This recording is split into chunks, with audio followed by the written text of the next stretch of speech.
చూస్తాం. లేదా ఒక వర్షం పడితే మట్టి వాసన ఎలా అనుభవిస్తామో అలా మనలో అనుభవించేలాగా ఒక గ్యాప్ ఇచ్చే దేవత ఈ కాలరాత్రి. సో, ఈ దేవతని కూడా మనం చక్కగా ఆరాధన చేస్తూ ఉంటాము.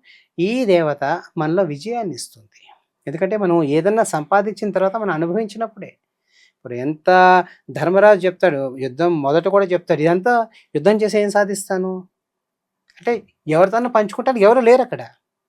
వీళ్ళు మాత్రమే మిగులుతారు. కజిన్స్ అందరూ వెళ్ళిపోయారు. సో, బంధువులందరూ వెళ్ళిపోయారు. ఇంత విశాలమైన సామ్రాజ్యం ఏం చేసుకోవాలి అనే ఒక ఆలోచన ఏ విధంగా ధర్మరాజుకొచ్చిందో మనకు కూడా అలాంటిది కలగాలి. కాబట్టి ఉన్నదాన్ని అనుభవించాలి. దాన్ని అనుభవించటానికి ఒక విరమణ కావాలి. ఒక విశ్రాంతి కావాలి. ఒక సమయం కావాలి. కాబట్టి ఈ దేవతని ఈ రూపంలో మనం ఆరాధన చేయొచ్చు. నీలం రంగు వస్త్రాలు అంటే లేత నీలంగా ఉండే వస్త్రాలు అమ్మవారికి సమర్పించటం లేదా వీళ్ళు ధరించటం అనే దాని ద్వారా వీళ్ళు చేయొచ్చు.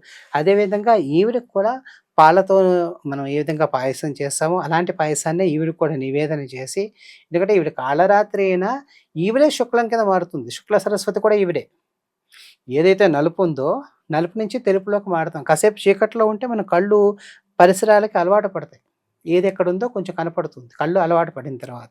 కాబట్టి తిరిగి మనలో తమసోమ జ్యోతిర్గమయ అన్నట్టుగా తిరిగి వెలుగు వైపు తీసుకెళ్ళే ఈ దేవతను మనం ఉపాసన చేయటం ద్వారా విజయాన్ని మనం పొందగలం. అదేవిధంగా మనలో ఉన్న ఏదైనా ఉంటే అంటే ఏదైనా ఇంకా తీరనివి ఏమన్నా ఉంటే అవన్నీ కూడా తీర్చుకునే ఒక సమయం అనేది ఇక్కడ చిక్కుతుంది. ఇక తర్వాత